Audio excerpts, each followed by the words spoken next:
Are you working? What kind of work do you do? What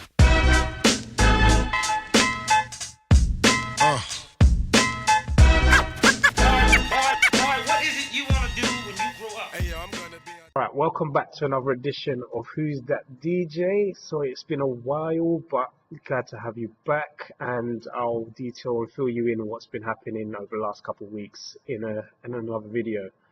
But yes, welcome to another episode. As I said earlier, as you can see, we have another guest DJ with us. So yeah, let's get the show on the road. So I'd like to introduce Simone Martinez. Hi. How you doing, Sim? You alright? I'm good, thanks. I'm good. Good. Welcome. Hi. So, as you've probably seen already, with each edition of the show, we get a DJ to introduce themselves, tell us a little bit about you, and your X-Men origin story. The awkward moment. Yeah, go on, fire away. Alright, well, hi everyone. I'm Simone Martinez, female DJ from Manchester. And I've been DJing for about 2 years now. Okay. I think I just celebrated my 2-year anniversary. Mainly different subgenres of house. Afro, tribal, anything with a drum is it'll be coming out of my U.S.E. Right, cool. I am a resident of the All About House team based in London. And I'm also part of a duo called M.U.S.E as well. Okay. And that kind of was born from one of my first gigs at the Magic Round. Was it Magic Round? No, it's called Magic, and it was at Stables in Camden. And met another female DJ who just started as well, called Angela Rose. And we just got chatting, and we were playing together. And then we decided one day, I think we were messing about after a gig, and we just decided to go back to back really quick. Right. And straight away there was just that chemistry. And we just thought, let's explore DJing together as well as separately. And then out of that was born M.U.S.E. And so, as well as being an individual DJ, I am part of a duo with her. Cool. So tell us how you got into DJing in the first place. I always used to like listening to house music. I think in 2007, when Fish Go Deep was released, that was my introduction to house music. And ever since that moment, I was just trying to find out, because I didn't know what it was called. I was like, what is that music? Like, what is it? And I used to I kind of, you know, when you go on YouTube and you type the video in, and then you listen to it, and then it shows you other things. So I just started clicking around, listening to different things, and oh my god, I love this sound. And I started to just download different mixes, but my sound was quite eclectic. So there'd be days when I'd listen to like jazzy mixes, jazzy house mixes. Some days I'd listen to like more deeper house mixes. And I couldn't differentiate. Like, I didn't know the different subgenres. I just knew that this one makes me feel happy. This one's like more energy. This one, and then it kind of went on like that. And then I met someone. I'd gone on a night out, and I met someone who also loved house music. And he started to send me tracks I brought like from South Africa. And I just lost my mind. I was like, oh my god. And then I started to buy music, and I used to send it round to people that music I found, like DJs, and I'm like, yeah, you've got a really good ear for music. Maybe you should try DJing. I can't DJ, I don't know how to do it. So I had a laptop at the time, and I think a friend said, oh, just download, what's the DJ software? I can't remember which one I used. That one, Virtual DJ. Download Virtual DJ and just have a play around. At this point, I knew nothing about counting music, the structure of it, anything. So I was like, all right. So just clicking around, and I made a mix. Oh my god, it's still on my SoundCloud. Don't go on my SoundCloud. And I sent it to him, and he was like, well, he wasn't a DJ. He was like, it sounds really good. So I was like, just make a SoundCloud and put it on there. Okay then. And that's what happened really. And then one of the founders of All About House messaged me and said, I heard that mix and I really like it, but he's not a DJ either. And I was like, all right, okay. And he said, I really want you to come and DJ for me in Portugal. I was like, wow. I'm not DJed in the UK yet, and I don't know what I'm doing. So I went away and bought a little controller, and then I started to look into it, and DJ Melody, me and him was speaking about music at the time. He messaged me and said, you know, learn how to count music. Listen to the music, learn how to count it. And I said to him, will you be my mentor? And he was kind of like, okay then. Yeah. Okay then. And he was just kind of giving me pointers. So I sent him that first mix that I did. Bless him. I think he really wanted to say it was a total shambles because it really was. Right. But he gave me some really good pointers, and from there, and I just kind of just got into it, mixing all the time, buying new music, mixing different subgenres, and that was pretty much how it started. Cool. That's good. I mean, most first DJs, when they put their mix up, they're not getting a message saying let's go to Portugal. So for you, that's That definitely mix something. was a shambles, honestly. It really Well, was. someone liked it and wanted you to come overseas, so it must have been. Yeah, but it was a total different sound. I think Okay. that first mix was very, very deep, techie house. Mhm. But I liked it 'cause it was, to be honest, I made that mix, I remember, because I wanted to go and work out. So I just thought, I want music that I would like, that I can work out to. Oh yeah, And that sure. was it, and I just put it on SoundCloud. But then when I went to Portugal, I was actually DJing Afro tribal drums. So, totally different. Fair enough, but still something anyway. So that's good. That's how you got into it, which Yeah. is good. So I mean, it's really just for me. Obviously, knowing you're from Manchester, Yeah. down in London, obviously this weekend for an event. Yeah. Was it? What was the kind of? I suppose, did you already know people in London, or was it just through networking through various means that you just got to network? And No, funnily enough, I mean, I lived in London briefly for 2 years. Okay. I moved here in 2013. 2013. I moved here. I lived in East with a friend who wasn't involved in the scene or anything. And I think part of my, like, I'd always loved coming to London. I always used to come here anyway. Yeah. And I thought, I need to get out and just kind of get a feel for things. Yeah. And I didn't really get a chance to do that in the beginning because it's such a different environment. Like London is totally different to Manchester. Yeah. The people here aren't as friendly as they are up north. And so when you go out by yourself, if you go out by yourself in Manchester, you will make friends. Like you'll make friends, people will sort of say. If you go out by yourself in London, it isn't quite the same. It's not quite the same. So I was kind of put off by that in the beginning, and it's weird because we live quite close to Shoreditch. Okay. Yeah.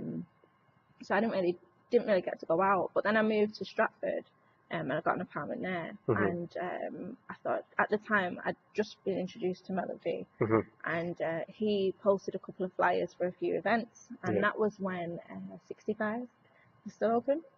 And there was an event called Cerebro that was at 65. Yeah. And I thought, you know what? Let me just go. So my friend was down from Manchester on one weekend, and I said, this event's on, should we just go? She said, yeah, let's do it. Yeah. So I went out there, and that's where I met Jerome, who do All About House. And I got chatting to them, and they were like, oh, there's these events and these events. And then we slowly just started to go to different events. I went to like House of Silk, Audio Hall, Siesta, like I went to all of them events and kind of just got a feel for the sound. And, and then after speaking to Jerome a bit, it was the other Jerome that actually reached out about the mix. And then it just kind of, that was pretty much it. So Cool. yeah. That's good. That's good. So what's the DJ scene like in Manchester? See, I don't want to disrespect it and make it sound like it's not as big as here, but obviously it's not because we're a smaller city. It's very different. I think whereas in London there is like a designated house scene, we don't have that in Manchester. It's very niche. So if there's, I mean, I know that Warehouse Projects is down there quite a bit, but that is, you got to remember that's the Warehouse Project. It's a thing that's there for a year and it goes away. We don't have like a Shoreditch or like an Audio Hall or a Siesta. It's very much like if there's a house night, someone has decided to put on a house night kind of thing. There are a couple of clubs that say it's house music, but it's not my kind of house music. It's more like, so we used to have Hacienda. Now we've got something called Venus. So it's very like Ibiza. it's more like that kind of house. But there's a couple of Manchester DJs. I met a DJ called Cali LeBron. I don't know if you've heard of him before. He's Manchester based. I met him over the weekend at an event I was DJing at. And there's quite a few, like there's the Mason Collective, which is growing quite a bit. They're based in Manchester as well. So there is a decent pool of DJs. But obviously, without gassing them. This is where it's at the moment. So Fair enough. yeah. You feel that just for house or just in general? I think events-wise in general, like London's got it's got such diversity of events. Like whatever kind of music you're looking for, you'll find it here. Whereas in Manchester, it's obviously a lot smaller, it's a lot more concentrated. It's not as easily accessible as it is here. That's what I'd say. Fair enough. Yeah, fair enough. I hope I didn't disrespect any No, Mancunians watching. no disrespect intended. We'll just put it out there. No disrespect intended. Yeah.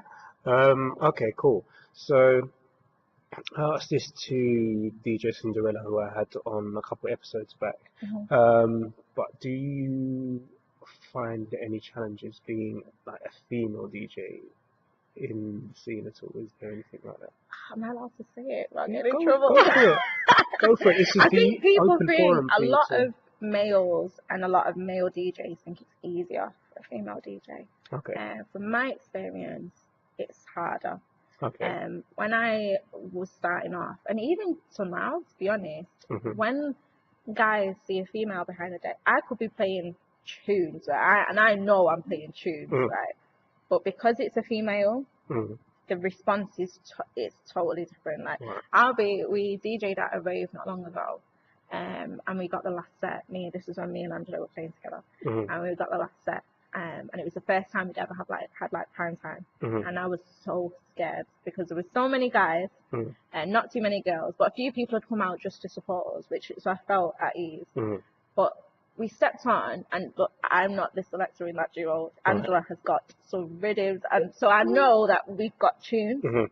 Anyway, we stepped up, we mixed in, everything was fine, and it's just about 20 guys just stood there, just like staring. And it makes you really uncomfortable. As a DJ, I find it really uncomfortable. So now when I DJ, I look down. I don't want to look up. I don't want to see what's happening. I don't want to know. Because it puts you off because you think, oh, I'm not playing. You're not enjoying the music. Do I need to switch it up? Like, all of that starts to come into play. And then I think it forces errors. So as a female, I think it's harder. It is harder. I think. That's my opinion. I don't know. I think as the years go on, I think you tend to just go with more the vibe of the greater numbers. I think sometimes, especially when you've got people right in front of the booth, it can be quite uncomfortable.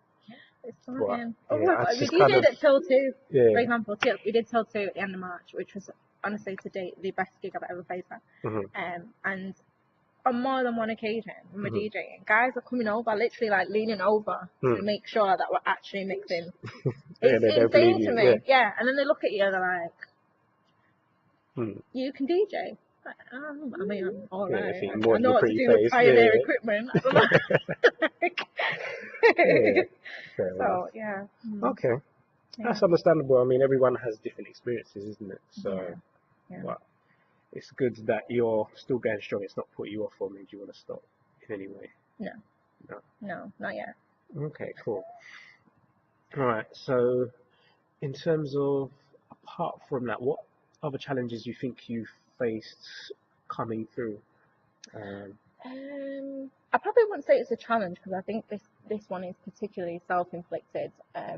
Sometimes I can come across, I think, maybe not as the friendliest or most approachable person.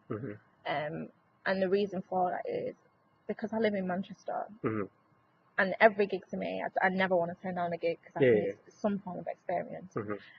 But say, for example, I've got a gig at 8 or 9 o'clock in the evening. I'll do a full working day and then rush to get here. So by the time I get there, I'm knackered. And I'm not necessarily in the mood to network or to socialise. At that point, I'm kind of like, I just want to DJ. And then after I've DJed and I've kind of released, then I'm like, all right. Ready to talk.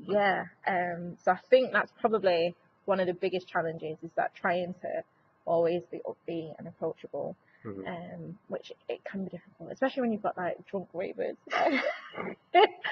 Look, I'm all for everyone having a good time, but when I'm tired, I can't be around drunk people. It's just not really the one. So that one's a definite self-inflicted one. It is difficult kind of juggling working full time and trying to DJ as well. So it's not. I wish my day job was where I could do 40 hours a week and then that's the end of it. But my average working day is like 13, 14 hours, and then I'm trying to squeeze in DJing, and I refuse to stop DJing. So it's sometimes it can just be mad. Yeah, there's days when I've like gone into work at 5 in the morning, left work at 3 in the afternoon, come straight to London DJing, gone straight back to Manchester, had food, showered, and gone straight back to the office because I refuse to not DJ. I refuse to let work take over my life. But trying to strike that balance is probably the biggest challenge I'm facing right now. No, I think that's the same for a lot of working DJs. I mean, like for myself, when I'm in Cambridge, is literally work till 7. No, work till 6, get home for 7, eat, shower, and then leave out by 8 to get to Cambridge for 10. DJ, come back home, get home 5 in the morning, 3 in the morning, shower, have like 3 hours sleep, and then go back to work the following day. So, but it's good to know I'm not alone with that one. But it does take its toll on me. I'm getting too old for this. This is all good, man. I mean, this is the life we choose, isn't it? Yeah, so definitely. we wouldn't have it any other way. No. All right, so moving away from the challenges, let's talk about the upsides. So from your experience, even though you've only been DJing probably, I say, for 2 years, what do you see as being like a lot of the upsides, apart from the fact that you enjoy it and it puts money in your pocket? Honestly, the best thing about this is the people. Like, the people that music has brought into my life is actually nuts. Like, I've made some seriously close friends, like people that I'd have at my wedding, like really, really close friends through music that I wouldn't have met if I didn't take this journey. And I think just learning new things from different DJs, different life experiences. DJing like has really helped with a lot of self-confidence issues that I had, because you're kind of putting yourself out there and you're opening yourself up to criticism, and you're also opening yourself up to praise. But it's, for me, I took it as a really good learning and being able to apply it in other aspects of my life. So you know, I take criticism quite personally, but with DJing, you just have to kind of like brush over. There's gonna be, you're never gonna please the entire room. You're never gonna play a perfect set, and you're never gonna please everyone. So. Right? You're always gonna get somebody who's like, "Oh, this isn't really my sound," and it's not necessarily a criticism against me. It's just they don't like the sound, and it's all right. Like, it's okay. It's okay. Yeah. And it took ages for me to kind of be like, all right, it's all right. And I kind of apply that in other aspects of my life, where it's like, if someone criticizes, before I take it personally, I just think, oh, maybe it's just not for them. Yeah. You just. Of course. Do you know what? That just reminds me of a particular night I was DJing in the club. Yeah. And I can't remember the song I was playing, but you could see everyone on the dance floor was playing. This one random guy comes up and gives me that look like, mate, what are you doing? And I was like, that. Just everyone else is dancing and partying, and he was like, all right, mate, I'll see you. And then 5 minutes later, he's joined in with them and was having a good time. So right. So it's, you just can't take, especially criticism of one against 1,000. No, I just feed this is off the thing. the room. I always take the one. I'll forget the 1,000 people that come up to me and say that was sick. I'll be the one who's like, oh, I'll be like, oh, it was rubbish. But I'll tell you what, no, sometimes that one may have something that will help you improve for the next thing. And absolutely. I think with myself, I've got a good few people around me who've been DJing for about the same amount of time or a bit longer. They might be saying, do you know what, great set, or they may like a couple of songs where you could have done something, or mixes could have improved. But and that's understandable. You have to take it with a grain of salt and be like, all right, I take the criticism as learning for the next time I go out and smash it. Absolutely. Because I mean, as I said to you earlier, I've been DJing for nearly 20 years now, so it's still good to get criticism. What are you using? What's your skincare? just young age, man. I can't care about that. It's nothing more. It's nothing more. I promise. Promise. All right, cool. So we're gonna moving away. Well, not obviously moving away. Still keeping it on the theme of DJing. Obviously, it's what this channel's about. Yeah. Kind of gonna open the floor to you a little bit. And get you to kind of, I don't know if you want to ask me any questions, or if there's any particular subject of DJing and the DJing space that you want to talk about. From seeing previous interviews, a lot of people who've had issues, but there's always like want to have better working relationship with promoters or etc. That's a good topic. Promoters. I think the whole I think everything that makes the DJ scene is probably a good starting point for me, especially like being quite new to it all, and seeing how it works and how it hangs together. Yep. I'm just gonna say it's super political. I've never been involved in anything that has been this. Well, I mean, I suppose in every aspect of life there's politics involved. Okay. But the DJ world is super political and quite catty as well, I would say. Okay. I'd say So it's quite catty. elaborate on that a little bit more. I don't want to focus on negatives. Don't have to focus on negatives. I won't be name dropping. But no, I think it can be quite. You know, there are so many talented DJs out there, and you know, you get certain events that people just don't get a look in, really. And I think, so I say, you know what, yeah, there is a degree of racism. I mean, not in terms, I've never personally been, you know, a direct victim of racism within the house scene. Okay. But understanding like club policies and you know, how club managers deal with certain events, certain promoters. I think it's important to acknowledge that exists. It's very real. Yep. So when there's a pool of people that are all, you know, wanting the same thing, to see kind of infighting between that, we're not moving towards the goal of, right, let's try and tackle the institutional level stuff. Of course. You know what I mean? Yeah. And so sometimes the cattiness and the politics within the little subgroups, it just feels a bit. Yeah. It's just we're all fighting for the same thing. Do you know what I mean? Of course. Everyone wants to have a good night, and it ends on a good vibe, and there's no trouble in the club. That's exactly it. Yeah. And if I hear the word urban flung around anymore, I think I'm going to lose my mind. It's not an urban event. It's an event whereby a large number of black people attend, but that doesn't necessarily mean that it's going to result in X, Y, or Z. But that's what we're dealing with a lot of the time, and that for me is a problem. Unprofessionalism of promoters is another one. Actually, just before you touch on that all right. So in London, at the moment, or for the last couple of years. There's been a situation where a lot of the clubs are being forced to close because they're not able to get their license renewed because of particular, you know, situations urban events where police have been like, they're not going to re-grant you a license for whatever reason. Yeah. I've had it happen to me in the sense that the night itself was urban. There was a fight that happened outside the club. When you say urban, what do you mean? So it was Black all right, so the demographic of music was hip hop, R&B, house, and bashment. Yeah. So that was the night. Yeah. There was a fire that took place outside the club. That a couple of people inside went out to investigate. Yeah. Police have come over and said actually they don't want the event taking part in the club because of trouble. because of trouble. And because trouble doesn't break out anywhere else. Yeah, exactly. But I mean, there was no fighting inside the club. It happened outside. But that's just what happens. That's what happens when you get a large number of people together. They're going to disagree, and then when you involve alcohol, but that doesn't necessarily mean or relate to a certain group of individuals, and that's the frustrating bit. Is that it's completely geared at a group of individuals. If your event is playing hip hop, bashment, R&B, house, there is an assumption that people attending are going to cause trouble, and that's not the case. Like, I've been to so many events where it's just a vibe, right? Yeah. Till 2, for example, amazing. All about house parties where I'm a resident DJ, amazing. Like, it's not.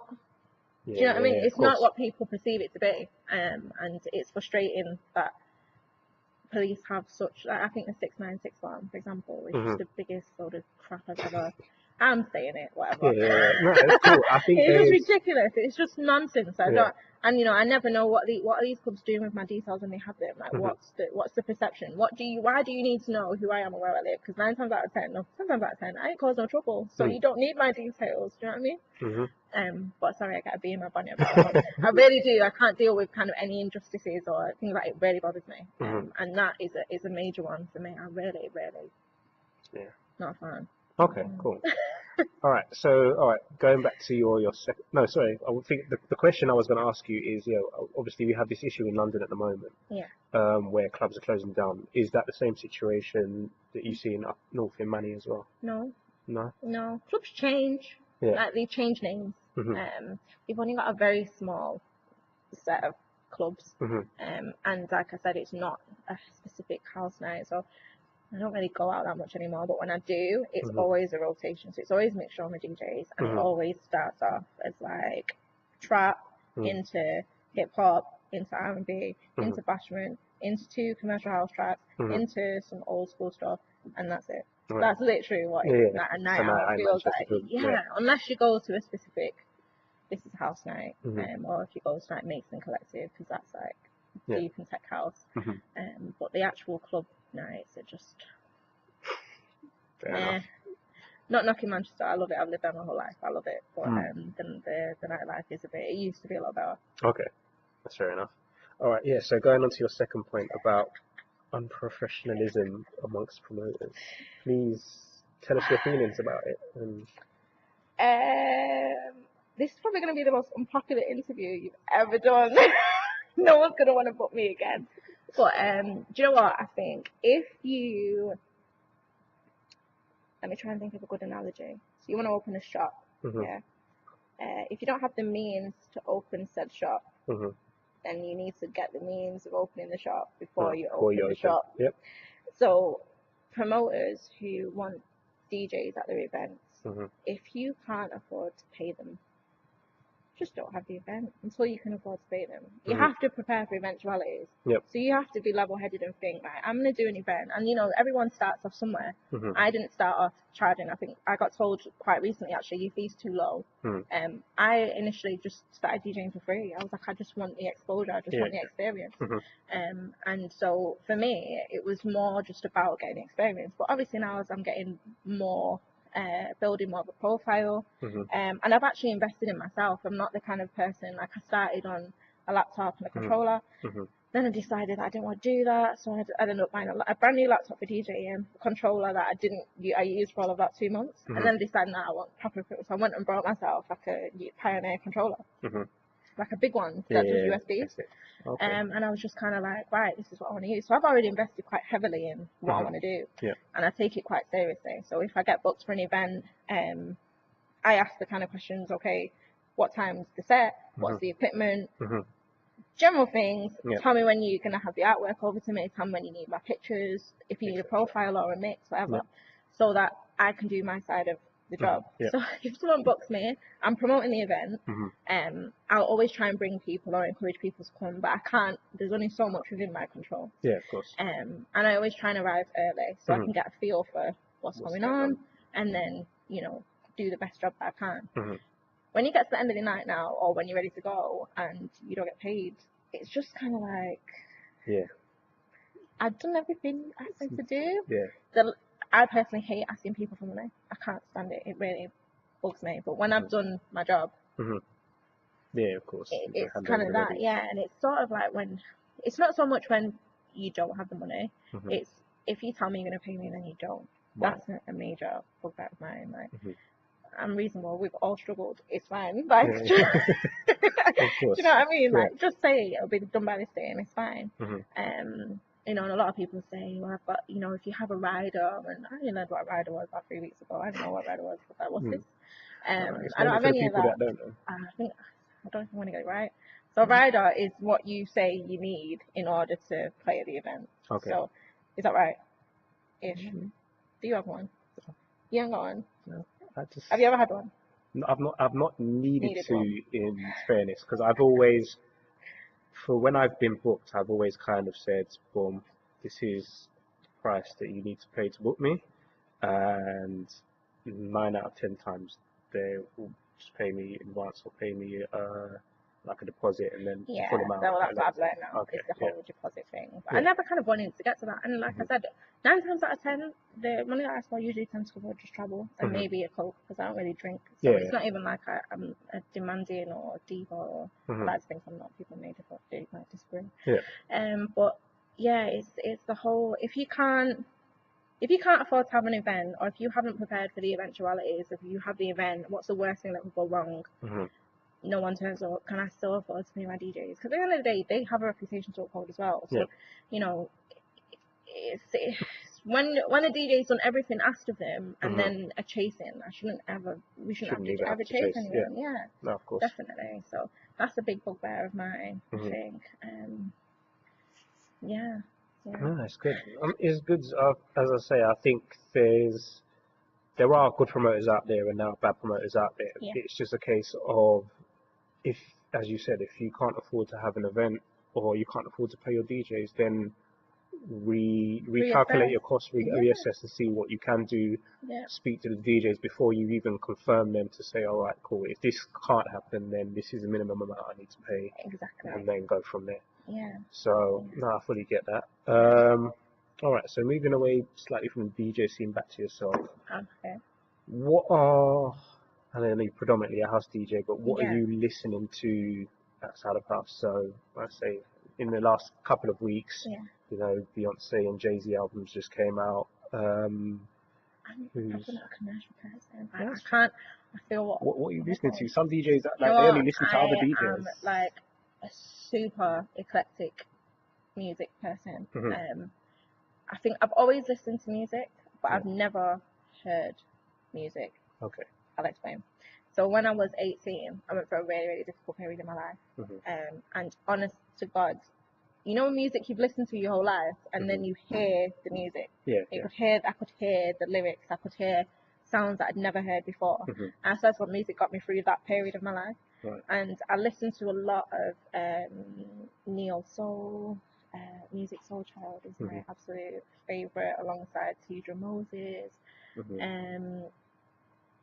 I could just listen to it honestly all day. I could listen to it all day. But then the flip side is I love like jazz. I love jazz music. I could listen to that like all night. Jazz is just the dopest sounds ever. And instrumentals. Yeah. I just like sounds like it's obviously a vocalist, so great, aren't they? But yeah, there's an artist I've recently discovered, and it's awful, and I apologise to anyone who's a fan, but have you heard of FKJ, French Kiwi Juice? I've heard the name, and I've heard like one song of it.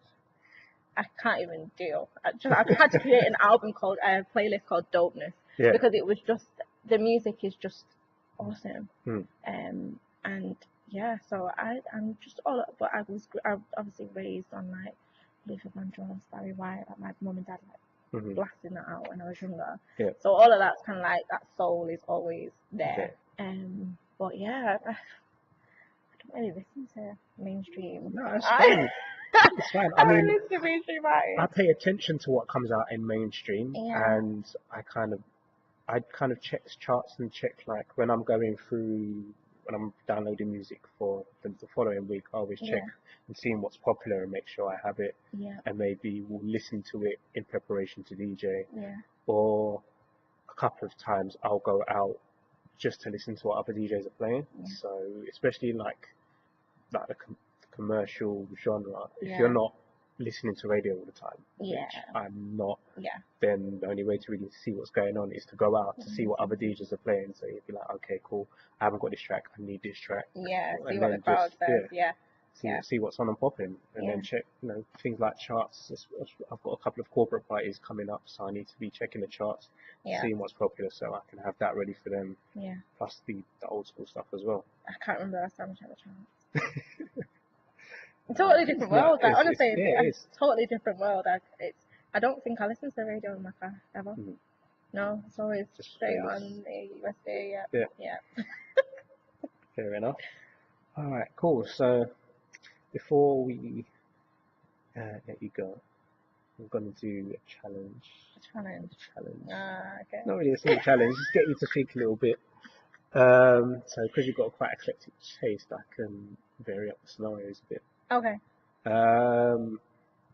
So what is your morning track like? You've got up and you want to have some music in the like to get you ready for the day, to be like, build up that energy, get it going.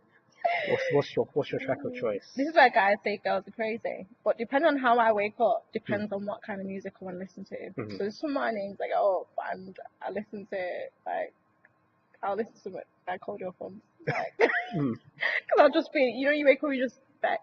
Yeah. That's that. Courage, you're finding angry music tonight.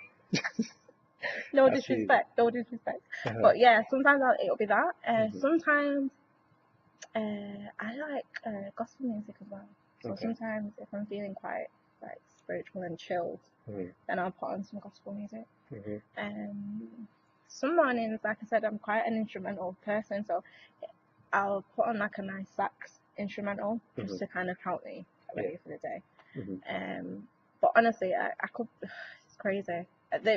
My head can go to a totally random song. I think I was driving the other day, and out of the blue, I decided I wanted to listen to Mr. Rhymes, Touch It. Okay. You know, like totally, like, Yeah, you see how that random that was? Mhm. That was how random it came to me. Like, just like, oh, that track. And I put it on. And obviously the sound system in my car is ridiculous. So, you know, you want to hear a song, you want to hear the bass. I was just like, I just want to hear the bass. I just want to hear the bass. And that was it. And me just going crazy. So it very much depends on how I woke up that day. Depends on your morning mood. Yeah. Okay, but there's some good choices in there either way. Okay. So I'm guessing because you're kind of commuting between here and London quite a bit. What is your choice of? I say you're more like what's your kind of like your playlist type album type artist that you would listen to for the drive back? You know who DJ Raphael is, right? Yes. Chilled hip hop and neo Yeah, soul. yeah, yeah. Okay, yeah. So 1 to 25 on repeat all the time. Totally subscribe for number 26 to come out. That's my driving. I'm not gonna lie, that's my like Saturday when I'm doing housework. Yeah. Type. It's just. Yeah. I think I sent him an email once. He never replied. If you ever watch this, DJ Raphael, can you just reply to me, please? Just saying, like, your mixes have literally changed my life. If I put on a mix by him, I could be as angry as anything. The music just calms me right down. Yeah. So another good one for you in that space is the summertime mixes with Jazzy Jeff and Mick Boogie. Okay. I'll show you after you finish. Look that up. Yeah, that's fine. Look, I'll try to short it. I'll just put it on there. No, that's definitely a good mix. Okay. All right. Last track.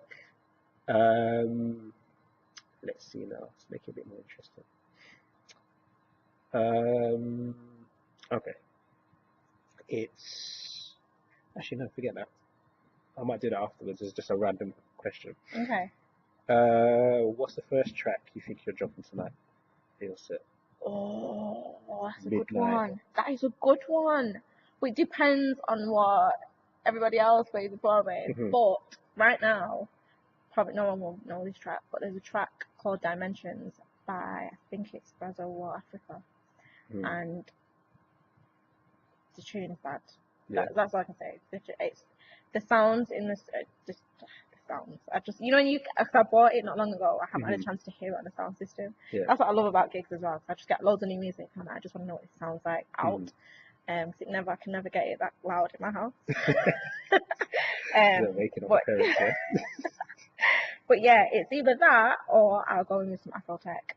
There's an artist at the moment a producer called Raul Bryan. And he's doing a lot of stuff with Afrotech at the moment, and his songs are bad. Like, oh my gosh, just bad. So I've got a load of him on my playlist. So it'll be either the Dimensions track or something by Raul Bryan. Okay, Dimensions is by who again? Brazil, Africa, I think. Okay. I can't remember the exact name, but yeah. I'm gonna go look it up after this. I love it. It's a track. Yeah. All right, cool. Yeah. I think that was pretty much it. No. No, you can ask what else. You can ask. Go on. Cool. Oh no, it's a scenario. It's just an interesting scenario. Okay. So, let's say you're getting ready for date night. For date night. Okay. Date night. Right. Coming to collect you at 8 o'clock. He's coming to pick me up. He's coming to pick you up and at that's 8 the o'clock. first. Okay. That's the first. Well, he's coming to pick you up at 8 o'clock. Okay. You've just finished getting yourself ready at 7:45, so you've got like a good 15 minutes. Yeah. Then he rings me and cancels. No, he's not ringing you to cancel. He's Right, ringing you to okay. say you got the WhatsApp to say I'm on my way. Right, Yeah, okay, cool. okay. I'll reach you in 10. Right. So, what is the tune that's going on in the background before you leave the house? It's date night. Date night. Okay. He's on his way to pick me up. Mm. I might have to sing on some Joe, you know. Yeah. Yeah. I think it might be a Joe track. Mm. Definitely. Trying to think which Joe track. I think all of the Joe tracks would probably make me sound like a hoe. Probably no. No, I think for date night, you obviously want to feel like a lady, and you want to feel girly, and you want to be relaxed. Yeah, I'd probably put on some Joe, or maybe a Tidra Moses track. I do love a bit of Tidra because I've got all of her music. Yeah. Probably a Tidra Moses track that was like a feel good one, but not like I don't need no man kind of track. You don't Right. want Yeah. none of that. Yeah, but definitely something nice. Okay. R&B. One random question before we change subjects. Okay. As you have all the Tidra Moses albums, best album? Well, Complex Simplicity will always be the is it Complex Simplicity? I think that's what it's called, isn't it? It's not Be Your Girl. No, that's the track on Complex. But she did a mixtape, the Young Lioness mixtape. Yeah. That one? I'm gonna say Cognac and Conversation is my favorite Tidra Moses album. Okay. Yeah. Yeah. Best track on that one?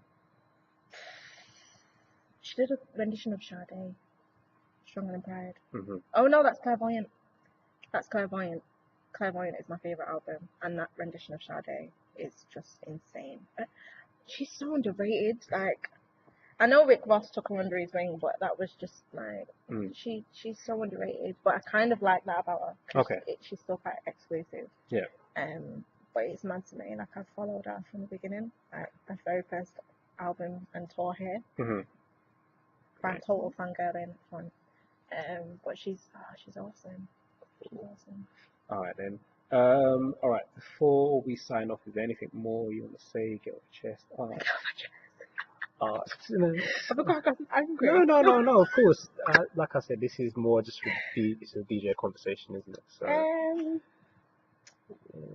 more you want to talk about? Anything more that you've seen? Anything like that? No, I think right now things are alright. I'm trying to strike the balance between them both, and I'm super grateful to everyone who's either following me or sends a message just about a mix that they listen to, or obviously promoters who book me for events. Like, super grateful for that. And obviously this opportunity as well. Cool. No worries. All right then. Cool. So, closing up then, how can people get hold of you? What's your socials, emails, whatever you want to share? Right. So my Instagram is at Simone Martinez DJ. I think, is it? Simone_Martinez DJ. Check the phone. There's But, something. yeah. It'll check It's the one of the phone, two. but it'll be underneath. It'll be in the link. I'll put it in That's the link in the description anyway. Yeah. I'll put it in the I'll links. give you my Facebook. I'll give you my Facebook DJ page. And I've got a Facebook personal one, but I do always get accused of cussing all the time. I don't. I'm just a very vocal person. That's fine. Yeah. As you can see. Right. Yeah. What's the Facebook page? Yeah, Simone Martinez. Just the DJ one. Yeah. Yeah. Both of them are. So at Simone Martinez. So yeah, add the Facebook page, not the personal one, unless you want to see our cussing all the time. But if you want to add the personal one, obviously it's at my discretion for add you as friend. There you go.